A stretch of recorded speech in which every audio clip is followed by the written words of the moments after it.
ونعوذ بالله من شرور أنفسنا ومن سيئات أعمالنا من يهده الله فلا مضل له ومن يضلل فلا هادي له وأشهد أن لا إله إلا الله وحده لا شريك له وأشهد أن سيدنا ونبينا ومولانا محمدا عبده ورسوله صلى الله تعالى عليه وعلى آله وأصحابه وبارك وسلم تسليما كثيرا كثيرا. أما بعد فأعوذ بالله من الشيطان الرجيم. بسم الله الرحمن الرحيم. إنما يعمر مساجد الله من آمن بالله واليوم الآخر وأقام الصلاة وآتى الزكاة ولم يخش أحدا إلا الله فعسى أولئك أن يكونوا من المفلحين. وقال رسول الله صلى الله عليه وسلم أحب البلاد إلى الله مساجدها وأبغض البلاد إلى الله أسواقها. وقال رسول الله صلى الله عليه وسلم المساجد بيوت الله والمؤمنون زوار الله وحق على المزور أن يكرم زائره. قابل احترام علماء کرام اور میرے پیارے ایمانی بھائیوں میں مسجد کی عظمت دل میں پیدا ہو، اس کے لیے ہمارے نبی صلی اللہ علیہ وسلم نے اپنی امت کو ایک تو یہ تعلیم دی ہے کہ وہ گھر سے وضو کر کے آئے. گھر سے وضو کر کے جو آدمی آئے گا ضرور اس کے دل میں مسجد کی عظمت پیدا ہوگی. آج اس سنت پر عمل بہت کم لوگ کرتے ہیں. مسجد ہی میں آ کر کے وضو کرتے ہیں، استنجا کرتے ہیں، وضو کرتے ہیں. ہمیں اپنی اس عادت کو بدلنے کی ضرورت ہے. دوسرا عادت مسجد کا ہمارے نبی صلی اللہ علیہ وسلم نے یہ بتایا کہ جو آدمی بدبودار چیز کھا کر کے آوے، جیسے کچی پیاز یا کچا لہسن، تو وہ ہماری اس مسجد کے قریب بھی ہرگز نہ ہو. ہمارے نبی صلی اللہ علیہ وسلم نے کشی تاکیدی الفاظ کے ساتھ فرمایا ہے فَلَا يَقْرَبَنَّ مَسْجِدَنَا، ہماری مسجد کے قریب بھی نہ آئے. اندر آنا تو بہت دور کی بات ہے، اندر داخل ہونا تو بہت دور کی بات ہے. قریب باہر رہ کر کے جو قریب آئے گا تو اس کی بدبو بھی آئے گی مسجد میں. تو باہر بیڑی پیتا ہوگا تو اس کی بدبو مسجد میں آتی ہے. اسی طرح جو طرح طرح کی چیزیں ایسی کھاتے ہیں جو بدبودار ہوتی ہے، گٹکے ہو یا تمباکو ہو، تو منہ بدبودار ہونے کی حالت میں مسجد میں آنا منع ہے. اچھی طرح سے منہ کو صاف کر کے، اچھی طرح مسواک کر کے، منہ کو اچھی طرح صاف کر کے، جب تک منہ صاف نہ ہو جائے گا تو مسجد میں آنا منع ہے. یہ کیوں ہے؟ کہ اسی لیے ہے تاکہ مسجد کا ادب اور احترام اچھی طرح سے ادا ہو. مسجد میں اللہ کے فرشتے کثرت سے رہتے ہیں. ہم جب نماز پڑھنے کے لیے آتے ہیں تو بہت سارے فرشتے نماز میں شامل ہوتے ہیں. اسی لیے حکم ہے کہ ہم جب سلام پھیریں تو دونوں طرف جیسے انسانوں کی نیت کرے اسی طرح فرشتوں کی بھی نیت کرے کہ میں یہ سلام فرشتوں کو بھی کر رہا ہوں. اب یہ ایک پوشیدہ عمل ہے، اس کا تعلق دل سے ہے. اس میں ریاکاری کا کوئی احتمال نہیں. اخلاص بھرا یہ عمل ہے. یہ عمل آدمی جو کرے گا تو اس کا تعلق فرشتوں سے بھی ہو جائے گا. فرشتوں کو سلام کرے گا، سلام میں نیت کر لے گا تو فرشتے بھی ان کو جواب دیں گے. فرشتوں کے اس صلاح کی طرف سے سلامتی کا جواب اس کو ملے گا. اور جو ہے اللہ کے گھر میں فرشتوں کو تکلیف نہ ہو، اس کے لیے یہ بدبودار چیز کھا کر کے مسجد میں نہیں آنا چاہیے. جیسے انسان کو تکلیف ہوتی ہے بدبودار چیز سے، فرشتوں کو بھی تکلیف ہوتی ہے. یہ ہمارے پیارے نبی صلی اللہ علیہ وسلم نے ہمیں بتلایا ہے، اس لیے اس کا بھی ہمیں بہت خیال رکھنا ہے. مسجد کے آداب میں سے ایک ادب ہمارے پیارے نبی صلی اللہ علیہ وسلم نے یہ بھی بتایا ہے کہ چھوٹے بچوں کو مسجد میں نہ لایا جائے. عام طور پر ہم چھوٹے بچوں کو مسجد میں لے آتے ہیں، جن کو حدیث میں یہ ہے کہ جنبوا مساجدکم صبیانکم، تمہاری مسجدوں سے تمہارے چھوٹے بچوں کو دور رکھو. یہ حکم جو ہے والیوں کو ہو رہا ہے، بچوں کے ماں باپ اور ان کے بڑے بھائی وغیرہ ان کو ہو رہا ہے. تو تم اپنے ساتھ ان چھوٹے بچوں کو مسجد میں مت لاؤ. چھوٹا بچہ جو ہے وہ نادان ہے، اور ایسی آواز کرے گا تو نماز میں خلل پڑے گا. وہ پاکی ناپاکی کو نہیں جانتا ہے، اس کے پیر مشکوک ہوں گے اور دھونا اس کو اچھی طرح آتا نہیں ہے، اور گیلا کر کے وہ مسجد میں آئے گا تو مسجد مشکوک ہو جائے گی یا ناپاک ہو جائے گی. اس لیے ہمارے پیارے نبی صلی اللہ علیہ وسلم نے امت کو حکم دیا ہے کہ اپنے چھوٹے بچوں کو مسجد سے دور رکھو. جیسے کوئی پاگل ہو تو مسجد میں آئے گا تو دھماک کرے گا، لوگوں کی نماز خراب کرے گا، تو اس کے بارے میں بھی یہ ہے مجانی نہ ہو، اپنے پاگلوں کو اپنے مسجد سے دور رکھو، کو مسجد میں مت آنے دو. یہ کوئی مسجد کے آداب ہے، اس کا ہمیں بہت خیال رکھنا چاہیے. ایک ادب اللہ کے نبی صلی اللہ علیہ وسلم نے یہ بھی بیان فرمایا ہے، وَرْفَعْ أَصْوَاتِكُمْ، تمہاری آوازیں مسجد میں بلند نہیں ہونی چاہیے. مسجد میں آواز بلند کرنا منع ہے، اللہ کے نبی صلی اللہ علیہ وسلم نے اس سے منع فرمایا ہے. ہم اپنے نبی صلی اللہ علیہ وسلم کی باتوں کو مانیں گے تو مسجد کا ادب اور عظمت ہمارے دل میں آئے، مسجد کا احترام دل میں کو پیدا ہوگا ان باتوں کو عمل کرنے سے. آج ہم مسجد میں جاتے ہوئے کوئی تصور نہیں کرتے کہ ہم کہاں جا رہے ہیں. اللہ کی گھر جا رہے ہیں، اللہ کا فریضہ بجا لانے کے لیے جا رہے ہیں. اگر گھر سے وضو کرتے چلیں گے تو دل میں تصور رہے گا، میں نے یہ اہتمام کیوں کیا ہے وضو کرنے کا، اللہ کے گھر جا رہا، اللہ سے باتیں کرتے ہوئے آئے گا، اس کی نماز جاندار ہوگی. اس لیے بڑی باتوں کا اہتمام کر رہے ہیں.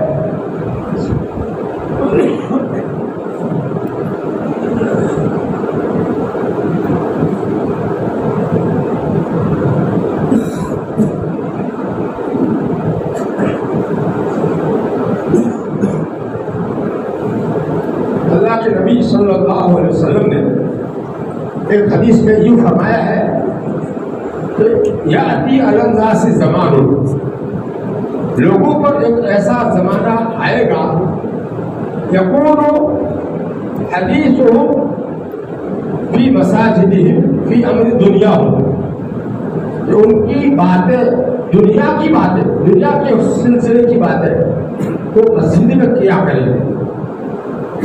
معلوم ہوا کہ ہمارے نبی صلی اللہ علیہ وسلم کے زمانے میں ایسا نہیں ہوتا تھا. صحابہ کے دلوں میں اتنی عظمت ہوتی تھی، سادی مسجد ہوتی تھی، ایسی ٹپ ٹاپ والی مسجد نہیں ہوتی، سادی کچی مسجد، بارش آئے تو پانی ٹپکے، ایسی کچی مسجد، نیچے بھی کچھ بچھایا ہوا نہیں تھا. لیکن اس کا ادب احترام کتنا تھا کہ ہر ایک اپنے گھر سے وضو کر کے آتا اور اپنے چھوٹے بچوں کو مسجد میں نہیں لاتا تھا، اور مسجد میں آ کر کبھی بھی دنیا کی باتیں نہیں کرتے تھے.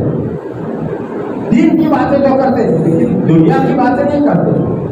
اسی لیے تو اللہ کے نبی صلی اللہ علیہ وسلم نے فرمایا یاتی علی الناس زمان، ایک زمانہ لوگوں میں ایسا آئے گا تو وہ مسجد میں دنیا کی باتیں کریں گے. تو ایسے لوگوں کے پاس تم مت بیٹھنا، فلا تجالسوہم. ہمارے نبی صلی اللہ علیہ وسلم نے ہم کو حکم دیا کہ ان کی مجلس میں تم شریک مت ہونا، ان کے پاس تم مت بیٹھنا۔ ہم لوگ کیا کرتے ہیں، مسجد کی شرعی حد میں باتیں کرنے کے لیے بیٹھ جاتے ہیں، دوسرا بھی اس میں آ کر شامل ہو جاتا ہے۔ اب یہ حدیث اگر سامنے ہوگی تو وہ نہیں بیٹھے گا، یہ مسجد کی دنیا کی باتیں کر رہے ہیں، اس میں نہیں بیٹھتا۔ فلا تجالسوا حکم ہے، ہمارے نبی صلی اللہ علیہ وسلم کا ہمارے لیے حکم ہے، ان کے ساتھ مت بیٹھنا۔ فلیس للہ فیہم حاجۃ، اللہ تعالیٰ کو ان کی کوئی حاجت نہیں ہے، اللہ تعالیٰ کو تو کسی کی حاجت نہیں ہے۔ مطلب یہ ہے کہ ان کا مسجد میں آنا اللہ تعالیٰ کو پسند نہیں ہے، مسجد میں آ کر ان کا عبادت کرنا اللہ تعالیٰ کو پسند نہیں ہے، قبول نہیں ہے ان کا مسجد میں آنا اللہ تعالیٰ کو، جو مسجد میں آ کر دنیا کی باتیں کرے۔ فلیس للہ فیہم حاجۃ، اس لیے بھائی دیکھو، ان مسجد کی بنیاد جب ہو، افتتاح جب ہو، اس وقت جو ہے یہ مسجد کے احکام بیان اس لیے میں کرتا ہوں تاکہ کبھی کبھی تو یہ باتیں لوگوں کے سامنے آوے، یہ احادیث مبارکہ کبھی کبھی تو لوگوں کے سامنے آوے کہ مسجد میں دنیا کی باتیں کرنے سے ہمارے نبی صلی اللہ علیہ وسلم نے منع فرمایا ہے، اور مسجد میں چھوٹے بچوں کو لانے سے ہمارے نبی صلی اللہ علیہ وسلم نے منع فرمایا ہے، اور مسجد میں جو ہے آ کر کے آدمی اللہ ہی سے باتیں کرے، اس طرح سے آگے کی سب میں آ کر کے بیٹھے کہ کوئی اس کو چھیڑے نہیں، اللہ سے لو لگا کر کے نماز سے پہلے میں کیوں آیا ہوں اللہ کے گھر میں، اللہ کا فریضہ بجا لانے کے لیے آیا ہوں، یہ سوچے نماز سے پہلے نماز کیا ہے اس کو سوچے گا تو اس کی وجہ سے نماز میں خشوع کی کیفیت پیدا ہوگی، دھیان اللہ کی عظمت کا دل میں رہے گا۔ اور اگر جو ہے دنیا کی باتیں کرتے ہوئے آیا ہے اور آ کر کے سیدھا نیت باندھ لی تو اس کا دل جو ہے وہ ان باتوں میں رہے گا جن باتوں میں پہلے مشغول تھا۔ اس میں کچھ پہلے مسجد میں آ جانا یہ بھی مسجد کے آداب میں سے، اس کو ترحم رہبانیت، اس امت میری امت کی رہبانیت مسجد میں آ کر کے نماز کی انتظار میں بیٹھ جانا، نماز کی دیر ہے، نماز سے پہلے آ کر کے آدمی بیٹھا رہے گا تو یہ بیٹھنا ایک اللہ تعالیٰ سے تعلق کو پیدا کرنے کا ذریعہ ہوگا۔ اکیلا بیٹھ کر کیا کرے گا، یا تو اللہ کا ذکر کرے گا، یا دعا کرے گا، یا تلاوت کرے گا، کوئی نہ کوئی عبادت کرے گا، خصوصاً اللہ کی اس فریضے کا دھیان جمانا، اس کو نماز کا مراقبہ کہنا چاہیے۔ حضرت مولانا الیاس صاحب رحمۃ اللہ علیہ فرماتے تھے کہ نماز سے پہلے نماز کا مراقبہ جو آدمی کرے گا، نماز کیا ہے اس کو سوچے گا تو اس کی نماز بہت جاندار ہوگی۔ اس کے مقابلے میں کہ آدمی سوچے بغیر آدمی نماز شروع کر دے تو اس کی نماز میں دھیان اللہ کی عظمت کی طرف نہیں رہے گا۔ تو یہ نماز کے اہتمام میں پہلے آنا اور پہلی صف میں بیٹھ جانا یہ بہت بڑا جو ہے نماز کی جب کو جاندار بنانے کا عمل ہے، اس کا بھی ہمیں اہتمام کرنا چاہیے۔ اسی طرح اللہ کے نبی صلی اللہ علیہ وسلم نے فرمایا ہے کہ مسجد اللہ کا گھر ہے، المساجد بیوت اللہ، مسجد اللہ کا گھر ہے۔ ہم دنیا میں کسی آدمی سے ملنے کے لیے اس کے گھر جاتے ہیں، اس سے ملاقات کرنی ہوتی ہے تو اس کے گھر جاتے ہیں کہ وہ اپنے گھر پر ملے گا۔ تو اللہ کو پانے کے لیے، اللہ سے اپنا تعلق صحیح کرنے کے لیے اللہ کے گھر آدمی آتا ہے تو کتنے کیسے دماغ اس کا ہونا چاہیے تیار اس کے لیے، کیسی شوق کے ساتھ اور کیسے اچھے جذبے کے ساتھ وہ آنا چاہیے۔ آگے فرمایا والمؤمنون زوار اللہ، ایمان والے جو مسجد میں آتے ہیں وہ اللہ کے ملاقاتی ہیں، وہ اللہ کے مہمان ہیں، کون کہہ رہے ہیں؟ ہمارے نبی صلی اللہ علیہ وسلم فرما رہے تھے المساجد بیوت اللہ والمؤمنون زوار اللہ وحق علی المزور ان یکرم زائرہ. اور جس کی زیارت یعنی ملاقات کے لیے کوئی آدمی جاتا ہے، کسی کا مہمان بن کر کے جاتا ہے اس کے پاس، تو اس میزبان کی ذمہ داری ہو جاتی ہے حق علی المزور، اس کے ذمہ حق ہے کہ وہ اپنی زیارت کے لیے آنے والے کا اکرام کرے، اپنی ملاقات کے لیے آنے والے کا، اپنے مہمان کا اکرام کرے. اکرام کیا ہے؟ اس کے ساتھ اچھے سے اچھا سلوک کرے، اچھی جگہ اس کو بٹھاوے، اچھا کھانا کھلاوے، اچھی طرح سے اس کو رکھے، سونے کا اچھا انتظام کرے. تو یہ دنیا میں انسان کی ذمہ ہے. تو جب انسان کی ذمہ ایسا ہے تو اللہ تعالیٰ کے گھر میں جو اللہ کی زیارت کے لیے، اللہ کی ملاقات کے لیے اللہ کا مہمان بن کر آئے گا، تو اللہ کی ذمہ بھی حق ہے کہ اپنے اس مہمان کی کا اکرام فرمائے، اس کے ساتھ اچھا برتاؤ کرے. چنانچہ ایک حدیث میں ہے کہ جب بھی بندہ صبح کو یا شام کو مسجد میں جاتا ہے تو اعد اللہ نزلہ فی الجنہ، اللہ تعالیٰ اس بندے کے لیے اس کی مہمانی کا سامان جنت میں تیار فرما دے.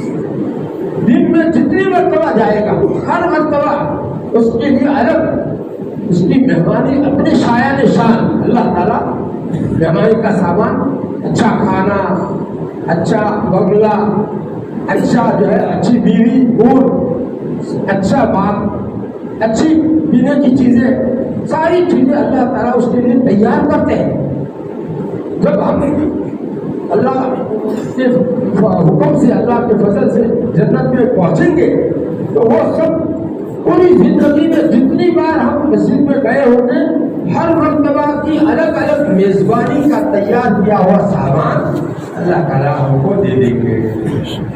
کتنی بڑی خوشخبری ہے اس حدیث میں، کتنی بڑی خوشخبری ہے. یہ باتیں ذہن میں سوچتے ہوئے مسجد میں آ گئے اور مسجد میں آ کر کے یہ باتیں سوچے تو ہماری نماز جاندار بنے گی، خوشی نہیں رہے گی. عام طور پر نماز میں جب کھڑے ہوتے ہیں تو اپنی صفوں کو درست کرنے کا پورا اہتمام نہیں کرتے، بیچ میں جگہ رکھتے ہیں. ہر دو آدمی کے بیچ میں ایک انگل کی جگہ ضرور رکھتے ہیں. گویا ایک کا بدن دوسرے کے بدن کو لگاتے نہیں ہے. حالانکہ حدیث میں کیا حکم ہے؟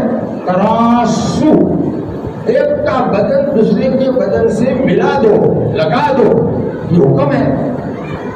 اللہ کے نبی صلی اللہ علیہ وسلم تاکید فرماتے تھے صفوں کو درست کرنے کے لیے اس طرح سے کھڑے ہو جاؤ کہ ایک کا بدن دوسرے کے بدن سے ایسا لگا ہوا رہے پوری نماز میں کہ ایک کی گرمی دوسرے کو محسوس ہو.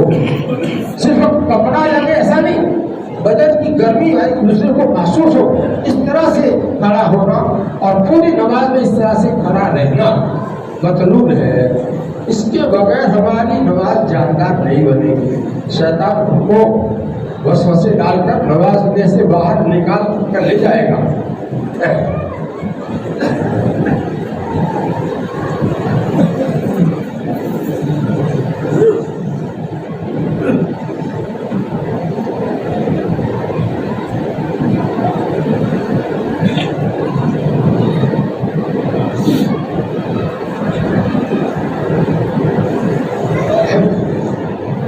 دیکھو ایک ادب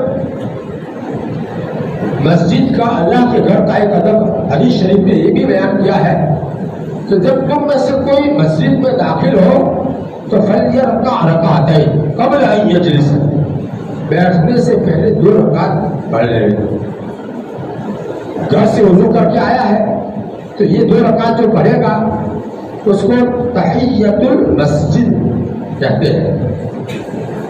لفظی ترجمہ مسجد کی تعظیم بجا لانا، لیکن اس میں مضاف محذوف ہے. تحیت رب المسجد، مسجد کے مالک یعنی اللہ کی تعظیم بجا لانا، یہ اس کا مفہوم ہے۔ اہل عرب جب کبھی آتے ہیں کسی بھی مسجد میں جاتے ہیں تو مسجد کو دیکھنے سے پہلے وہ 2 رکعت پڑھتے ہیں، پھر اس کے بعد دیکھتے ہیں۔ مسجد نہیں ہے دیکھنا ہے تو دیکھنے سے پہلے وہ 2 رکعت پڑھتے ہیں۔ ہم لوگ کیا کرتے ہیں، مسجد کو دیکھ لیتے ہیں اور واہ واہ ماشاء اللہ کتنی اچھی مسجد بنائی ہے، بس اتنا کیا کر نکل جاتے ہیں۔ 2 رکعت نماز پڑھنے کی توفیق ہم کو نہیں ملتی۔ کتنی بڑی کمی ہے ہمارے اندر۔ مسجد کے آداب بجا لانے کے سلسلے میں کیسی کیسی تعلیمات ہمارے نبی صلی اللہ علیہ وسلم نے ہم کو دی ہے، آج ان تعلیمات پر ہم عمل نہیں کر رہے ہیں، اس لیے ہماری نمازوں میں جان نہیں رہی، ہماری نمازیں غفلت کا شکار ہے، غفلت سے بڑی ہوئی ہے۔ اللہ کی عظمت، اللہ کا دھیان، اللہ کی بار بار اللہ اکبر اللہ اکبر، اللہ سب سے بڑا ہے، اللہ سب سے بڑے ہیں، ایسا آدمی زبان سے بولے اور اس کے دل میں اللہ کی عظمت اور بڑائی نہ اترے تو کیا ہوا ہے؟ نماز کا مقصد اور روح جو ہے حاصل نہیں ہوئی۔ اس لیے بھائی ہم سب کو اچھی سے اچھی نماز پڑھنی ہے، اس کے لیے ان آداب کا لحاظ رکھنا ہے۔ ایک حدیث میں اللہ کے رسول صلی اللہ علیہ وسلم فرماتے ہیں احب البلاد الی اللہ مساجدها، اللہ کو تمام شہروں اور بستیوں میں زیادہ پسند جگہ مسجدیں ہیں۔ اللہ تعالیٰ کو زیادہ پسند جگہ کون سی ہے؟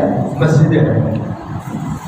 دنیا بھر میں کتنے سارے بلاد یعنی شہر، گاؤں، بستیاں کتنے سارے ہیں، ان سب کے اندر جتنی مسجدیں ہیں وہ اللہ تعالیٰ کو سب سے زیادہ محبوب ہے۔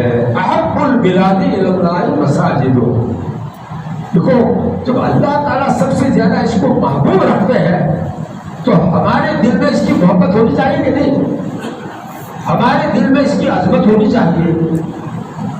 خالی دل ہم مسجد میں آ کر خالی دل ہی چلے جاوے، ایسا نہیں ہونا چاہیے۔ احب البلاد الی اللہ مساجدها وابغض البلاد الی اللہ اسواقها، اور اللہ تعالیٰ کو سب سے زیادہ ناپسند جگہ تمام شہروں اور بستیوں میں بازار ہے۔ بازار کو ہم لوگوں نے ایسا مقبول نہیں بنایا ہے، محبوب بنا رکھا ہے۔ اگر جنگل میں بھی کچھ دکانیں بنا دیتے ہیں وہاں پر بھی آباد ہو جاتی ہے، لوگ آ جاتے ہیں وہاں پر بھی۔ ایسا وہ یہاں جنگل میں کیوں دکان بنا رہے؟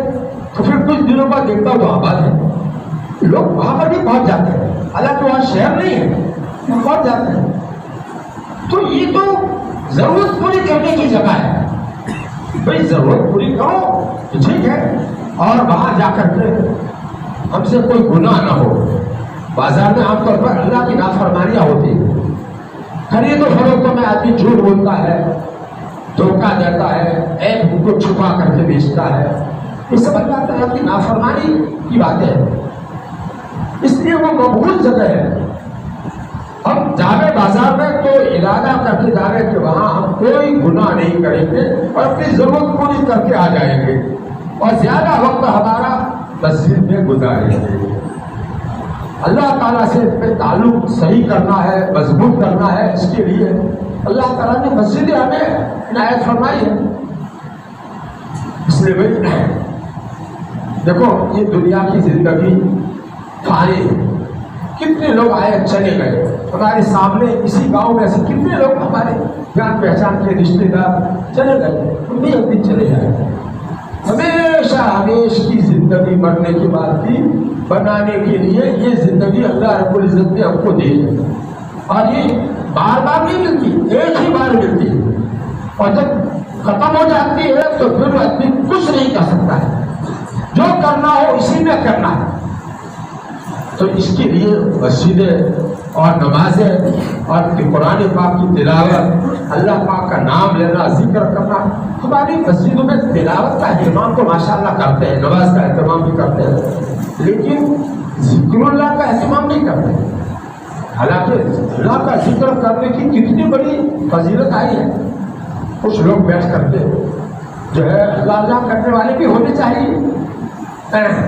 پہلا کلمہ جو ہے حضرت مجدد الفیض ثانی رحمۃ اللہ علیہ اپنے متعلقین کو فرماتے تھے 1200 مرتبہ یہ کلمہ طیبہ کا ورد بناؤ. کتنی مرتبہ؟ 1200 مرتبہ. آج بھی ایسے لوگ ہیں جنہوں نے اپنا معمول بنا رکھا ہے روزانہ 1200 مرتبہ کلمہ طیبہ کا ورد کرنا ہے. یہ ایمان کو مضبوط کرنے والی چیز ہے. ایمان کی تجدید، ایمان میں جو ہے کمی آ جاتی ہے، غفلت آ جاتی ہے، اس کو دور کر کے ایمان کو تازہ کرنے والی چیز کیا ہے؟ کلمہ طیبہ. اور ہمارے نفس میں جو برائیاں ہے، غفلت ہے، اس کو دور کرنے والا بھی یہی کلمہ ہے. کلمہ طیبہ معمولی نہیں ہے، کلمہ توحید ہے، کلمہ اخلاص ہے. اس کا نام کلمہ اخلاص بھی ہے، اس سے اخلاص بھی پیدا ہوگا. لا الہ الا اللہ، اس کے دو معنی حضرت تھانوی رحمۃ اللہ علیہ نے بیان فرمائے ہیں. پہلے معنی ہے لا معبود الا اللہ، اللہ کے سوا کوئی عبادت کے لائق نہیں ہے. ساری مخلوقات میں بڑی سے بڑی مخلوقات، آسمان و زمین، سمندر، پہاڑ، جبریل، میکائیل، اتنے بڑے بڑے فرشتے جن کے ایک پھونک مارنے سے پوری دنیا ختم ہو جائے گی، حضرت اسرافیل، لیکن وہ بھی عبادت کے لائق نہیں. ایک ہی ذات صرف عبادت کے لائق ہے. اس کو دل میں جمانا ہے. اس کے لیے اس کلمہ کو سمجھ کر کے بلکہ سمجھنے کے لیے ابھی زبان سے پڑھو لا معبود الا اللہ، لا الہ الا اللہ، لا الہ الا اللہ. الا اللہ میں اللہ کا نام جو پور کرو ہے، جو منہ بھر کر کے پڑھو، اس سے عظمت دل میں پیدا ہوگی. اگر منہ بھر کر کے نہیں پڑھو گے تو دل میں عظمت کیسے پیدا ہوگی؟ یہ تو پور پڑھا جاتا ہے. بہرحال یہ دوسرے معنی کیا ہے؟ لا الہ الا اللہ کی دوسرے معنی ہے لا مقصود الا اللہ، یعنی ہمارا مقصود اللہ کے سوا کوئی نہیں ہے. جو نیک اعمال ہم کرتے ہیں اس میں ہمارا مقصود صرف اللہ کو راضی کرنا ہے، دوسرا کچھ مقصد نہیں ہے. یہ جو معنی ہے اس کی وجہ سے شرک خفی، پوشیدہ شرک، یعنی شرک اصغر جس کو چھوٹا شرک کہا ہے، اس سے ہمارا دل پاک ہو جائے گا. جب یہ پڑھیں گے لا مقصود الا اللہ، لا الہ الا اللہ، لا الہ الا اللہ، اس طرح آواز کے ساتھ میں کچھ لوگ ذکر کر رہے ہو تو کتنا اچھا منظر ہوتا ہے. خانقاہوں میں جو ہوتا ہے تو صرف خانقاہ کے لیے تھوڑی ہے، تو ہر جگہ مسلمانوں کے لیے ذکر، اللہ کا ذکر ہر جگہ ہونا چاہیے. مسجد آباد ہونی چاہیے. اس سے ایک تو اس کی کمی ہمارے یہاں، تلاوت تو کرتے ہیں لیکن ذکر اجتماعی یعنی ذرا آواز کے ساتھ میں ذکر کریں، ایسا منظر ہماری مسجدوں میں نظر نہیں آتا. دوسری کمی کیا ہے؟ دعا مانگنے میں ہمیں دعا مانگنا آتا نہیں ہے، تو دعا مانگنے کا ڈھنگ اور اس کا طریقہ اور کیا چیزیں مانگنی ہے یہ ہمارے نبی صلی اللہ علیہ وسلم نے ہم کو بتائی ہے، ہمارے رب نے ہم کو بتائی ہے. قرآن میں ایسی دعائیں اللہ تعالیٰ نے ہم کو بتائی ہے اور حدیث میں ہمارے نبی صلی اللہ علیہ وسلم نے ایسی دعائیں ہم کو بتائی ہے کہ اس کے ذریعے سے ہم اللہ تعالیٰ سے مانگیں گے تو دعائیں ہماری جلدی قبول ہوگی، مقبول دعائیں ہیں وہ. اس سلسلے میں ایک کتاب چھوٹی سی حضرت مولانا اشرف علی صاحب تھانوی رحمۃ اللہ علیہ نے لکھی ہے، اس کا نام ہے مناجات مقبول، یعنی مقبول دعائیں کا ترجمہ. اس کی 7 منزلیں بنائی ہیں.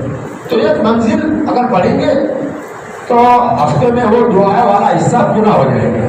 تو اس کا بھی معمول بنانا چاہیے. اللہ تعالیٰ سے دعا ہماری ضرورت کی چیز ہے اور نہیں مانگیں گے اللہ تعالیٰ سے تو کس سے مانگیں گے؟ دنیا کی ضرورتیں، آخرت کی ضرورتیں سب اللہ ہی سے مانگیں گے، اچھے ڈھنگ سے مانگیں گے، ادب کے ساتھ مانگیں گے، جیسے کہ ان دعاؤں کے اندر آداب کی رعایت ہے۔ نبیوں نے اللہ کی آداب کی رعایت کرتے ہوئے دعائیں مانگی ہیں، تو ان دعاؤں کے ذریعے سے مانگیں گے، معمول بنائیں گے۔ جیسے تلاوت کا معمول ہے، ایسے ہی ایک منزل دعاؤں کی مناجات مقبول میں سے یا الحزب الاعظم میں سے پڑھنے کا بھی معمول بناؤ۔ اس کے لیے وقت طے کرو، اس نماز کے بعد میں یہ عمل کروں گا، اس نماز کے بعد میں تسبیحات پڑھوں گا، اس نماز کے بعد میں کچھ ذکر جاری کروں گا۔ ایسا کچھ اپنے مسجدوں کو آباد کرنے کے لیے سب کرنا چاہیے۔ صرف نماز پڑھنے اور بھی بے جان نماز، سرسری نماز یہ کافی نہیں ہے۔ نماز تو جاندار ہونی چاہیے، اللہ رب العزت خوش ہو جائے ایسی نماز ہونی چاہیے۔ حضرت ابراہیم خلیل اللہ کے خلیل، جن کا مقام تمام نبیوں میں ہمارے نبی کے بعد ہے، اتنا اونچا ان کا درجہ ہے، انہوں نے اللہ تعالیٰ سے کیا دعا کی ہے؟ رب اجعلنی مقیم الصلاۃ ومن ذریتی، اے میرے رب آپ مجھ کو اچھی طرح نماز پڑھنے والا بنا دیجیے، نماز اچھے سے اچھی پڑھنے والا مجھے بنا دیجیے، کامل طریقے سے نماز پڑھنے والا مجھے بنا دیجیے۔ کون مانگ رہے ذرا سوچو، اللہ تعالیٰ سے کس الفاظ کے ساتھ مانگ رہے یہ بھی سوچو۔ اپنے لیے مانگ رہے، دوسروں کے لیے نہیں، اپنے لیے۔ رب اجعلنی، اے میرے رب آپ مجھ کو ایسا بنا دیجیے، نماز کامل طریقے سے پڑھنے والا بنا دیجیے۔ مقیم الصلاۃ کا لفظ ہے، اس کے بنا نماز قائم کرنے والا، یعنی کامل طریقے سے پڑھنے والا مجھے بنا دیجیے۔ آگے پھر ومن ذریتی، اور میری اولاد کو بھی نماز اچھی طرح پڑھنے والا بنا دیجیے۔ دیکھو حضرت ابراہیم علیہ السلام ایسی دعا مانگ رہے، ہمیں بھی اپنے لیے، اپنے اولاد کے لیے ایسی دعا مانگنی چاہیے۔ ہمیں مانگنا نہیں آتا کیا مانگے، کس طرح سے مانگے، تو یہ دعاؤں کی کتاب جو ہے مناجات مقبول الحزب الاعظم خرید کر اپنا نام اس پر لکھ کر مسجد میں رکھو، اور اس کے لیے ایک وقت طے کرو کہ مجھے اس وقت میں اس کی ایک منزل، اس کے معنی نیچے لکھے ہوئے ہیں، اس کو سمجھ کر کے پڑھنا ہے، تاکہ دل سے میں مانگنے والا بن جاؤں، صرف الفاظ پڑھنے والا نہ بنو۔ کرو گے نہیں؟ ہاں یہ سب کام کرنے تھے، مسجد کو آباد کرنے کے کام میں نے بتائے تھوڑے سے۔ مسجد میں اعتکاف آخری اشرے میں سنت محمدہ ہے، اگرچہ علل کفایہ یعنی کچھ لوگ کرے تو کافی ہو جاتا ہے، لیکن اس کا بھی ایک خاص ماحول ہمارے یہاں بنانے کی ضرورت ہے۔ علماء جو ہے اس کے اعتکاف میں شریک ہو، تاکہ وہ تعلیم کر کے لوگوں کو فائدہ پہنچاوے۔ یہ ہر مسجد میں اس کا ماحول ہونا چاہیے۔ آخری اشرے میں 10 دن اعتکاف کرنا سنت موقع ہے، اس میں زیادہ سے زیادہ لوگ اعتکاف میں بیٹھے، اس میں کچھ علماء بھی بیٹھے، کچھ عوام بھی بیٹھے، کچھ طلباء بھی ہو، ان کی تربیت بھی ہو، تعلیم کا انتظام اچھا ہو، تو یہ سب چیزیں کرنے کی ضرورت ہے۔ اور دیکھو کہ آج کی رات شب برات ہے، بہت بڑی فضیلت والی رات ہے۔ حضرت مولانا تقی صاحب عثمانی مدظل علی نے لکھا ہے کہ 10 صحابہ کرام سے اس رات کی فضیلت کے بارے میں حدیث مروی ہے۔ کتنے؟ 10 صحابہ کرام سے، اور قرون مشہور لہا بالخیر، یعنی صحابہ، تابعین، طبع تابعین کے زمانے میں اس شب برات میں عبادت کرنے کا اہتمام کیا جاتا ہے، لہذا ہمیں بھی اس کا اہتمام کرنا ہے۔ قبرستان ہر سال جانا ضروری نہیں ہے، اللہ کے نبی صلی اللہ علیہ وسلم ایک مرتبہ گئے ہیں تو ایک مرتبہ جانا کافی ہے۔ جو سنت جس درجے کی ہو اس کو اسی درجے میں رکھو، اس کو اس سے آگے مت بڑھا دو۔ عبادت کرنے کا کوئی طریقہ متعین نہیں ہے شب برات میں، چاہے آپ نفلیں پڑھے، صلاۃ التوبہ پڑھ کر اللہ تعالیٰ سے اپنے گناہوں سے معافی مانگے، چاہے اس میں جو ہے دعائیں کرے، یہ مناجات مقبول کی 2-4 منزلیں پڑھ لگے، تہجد کی 8 رکعتیں پڑھے، لمبی رکعتیں، لمبا توبہ، لمبا جلسہ، لمبا رکوع، لمبا سجدہ، لمبا قیام، اس طرح کی 8 رکعتیں تہجد اللہ کے نبی صلی اللہ علیہ وسلم پڑھا کرتے ہیں۔ اس سے پہلے شروع میں 2 رکعت ہلکی پڑھتے تھے مختصر قرات کے ساتھ، وہ بھی پڑھے، وہ تو صلاح وہ تہجد کی نماز سے الگ، وہ تو نماز اصل تہجد کی نماز تو وہ 8 رکعتیں لمبی پڑھو بھائی۔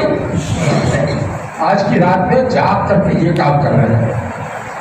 اور دیکھو مسجد میں عبادت کرنا اجتماعی طور پر اس مبارک راتوں میں یہ ثابت نہیں، چاہے شب برات ہو یا شب قدر ہو، اپنے اپنے گھر میں عبادت کرو، وہ اخلاص والی عبادت ہو۔ تہجد گھر میں پڑھنا سنت ہے، مسجد میں آ کر پڑھنا سنت نہیں ہے۔ کیوں؟ تاکہ اخلاص پیدا ہو۔ مسجد میں آئے گا لوگ لکھیں گے تو ریاکاری جو ہے ضرور اس کے دل میں شیطان ریاکاری کا جذبہ ڈالے گا۔ اس سے بچنے کے لیے ہمارے نبی صلی اللہ علیہ وسلم خود تہجد کہاں پڑھتے تھے؟ اپنے گھر میں پڑھتے۔ حالانکہ مسجد نبوی فضیلت والی مسجد پاس میں تھی، 1 قدم باہر رکھو تو مسجد نبوی، لیکن اس میں نہیں پڑھتے تھے۔ اس لیے بھائی تہجد کی نماز کی بھی عادت ڈالو، تہجد کی نماز کو معمولی مت سمجھو، اس کے لیے عشاء کے بعد جلدی سونے کا معمول بناؤ اور جلدی اٹھنے کا معمول بناؤ، کرو تو بھی۔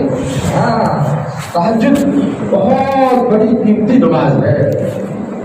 ایک روایت میں حضرت اسماء بنت یزید رضی اللہ عنہا روایت کرتی ہے کہ قیامت کے میدان میں، میدان حشر میں، سارے آدم علیہ السلام سے لے کر آخری انسان تک کے سارے انسان جمع ہوں گے، سارے انبیاء ان کی امتیں جمع ہوگی۔ اللہ تعالیٰ کی طرف سے پکارنے والا ایک فرشتہ اعلان کرے گا، اس کی آواز کو سارے لوگ سنیں گے۔ وہ اعلان یہ کرے گا کہ اس سارے مجمع میں وہ کون لوگ ہیں جو تہجد کے لیے اٹھ جایا کرتے ہیں۔ تو تھوڑے سے لوگ کھڑے ہوں گے، کچھ عورتیں کچھ مرد کھڑے ہوں گے، ان کو کہا جائے گا تمہارا حساب نہیں ہوگا، جاؤ جنت میں چلے۔ اس کے بعد باقی لوگوں کا حساب شروع ہوگا بغیر حساب کتاب کے۔ جس کو جنت میں جانے کی تمنا ہو، شوق ہو، تو تہجد کی پابندی کی نیت کر لو اور آج سے اس کو شروع کر دو۔ اللہ تعالیٰ مجھے بھی، آپ حضرات کو بھی اس پر عمل کرنے کی توفیق عطا فرمائے۔ وقت زیادہ